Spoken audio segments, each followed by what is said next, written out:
time for diplomacy with regard to North Korea is at an end. Moreover, with Senator Dianne Feinstein's comments Sunday, the frustration with China is now evident across the U.S. political system. And so it looks as if North Korea is driving American foreign policy in directions not seen before. Saturday evening, the American leader ripped Beijing with this: "I am very disappointed in China. Our foolish past leaders have allowed them to make hundreds of billions of dollars a year in trade, yet they do nothing for us with North Korea, just talk.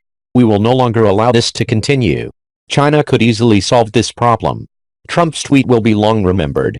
Since Nixon's groundbreaking trip to Beijing, the integration of China into the international system has been one of the highest priorities of American foreign policy.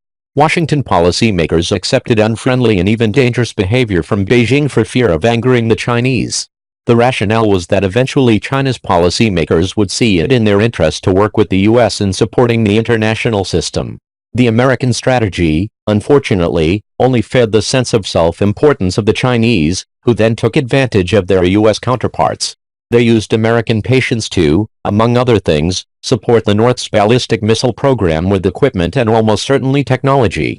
Trump, after the early April meeting at Mar-a-Lago with Chinese ruler Xi Jinping, looked like he was going to continue Washington's 4 decades-old approach, trying to buy China's cooperation with concessions, and placing friendly China relations above disarming the Kim regime.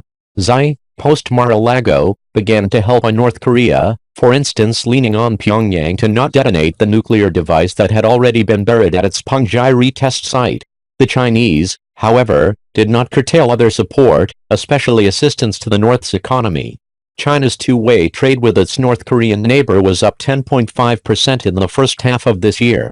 Moreover, there are no indications that Beijing tried to slow down the North's ballistic missile efforts. So far this year, Pyongyang has launched 18 missiles in 12 tests. The July 4th launch was the first flight test of an intercontinental ballistic missile. Friday's test demonstrated that the II stage Hwasong-14, by staying aloft for maybe as long as 47 minutes, could reach Chicago and perhaps New York. Furthermore, the North Koreans, in all probability, will soon test their longer-range, 3-stage KN-08, as Bruce Bechtold of Angelo State University has predicted, and possibly conduct an atmospheric detonation of a conventional explosive to demonstrate the effectiveness of their heat shielding. Once the North perfects heat shielding, something it has almost certainly accomplished, the regime will have all the technology it needs to hold America at risk.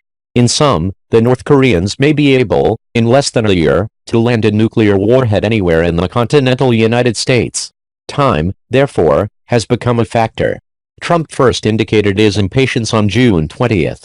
"While I greatly appreciate the efforts of President Xi in China to help with North Korea," he tweeted, "it has not worked out." Soon after, on June 29th, he had the Treasury Department declare a small-fry Chinese bank, Bank of Dandong, a primary money laundering concern pursuant to the Patriot Act, essentially cutting it out of the global financial system. On the same day, Trump notified Congress of a $1.42 billion arms sale to Taiwan, something that outraged Beijing. Those and other measures were warnings that the administration could impose even more costs on China. Trump met Xi on the sidelines of the G20 in Hamburg at the beginning of this month, and there the American leader spoke the language of cooperation, but the friendly mood did not last. On July 19, the Trump administration broke precedent by letting trade talks, the U.S.-China Comprehensive Economic Dialogue, collapse. There was no attempt by Trump officials to hide the failure, another break from past practice. Cooperation no longer seems to be on the menu, and neither is engagement, the policy approach of the Nixon, Ford, Carter, Reagan, Bush, Clinton, Bush, and Obama administrations. Trump's tweet Saturday evening questioned the bedrock of U.S.-China ties, trade. And the president's tone was acidic. China, unfortunately for Washington, calculates its interests in ways fundamentally different than the way America does.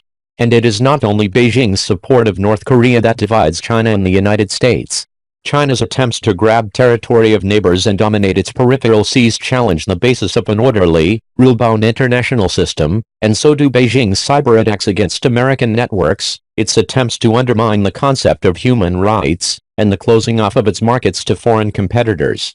Trump, therefore, gets credit for asking why the U.S. should trade with, and therefore strengthen, a system that is at odds with America's conception of the world.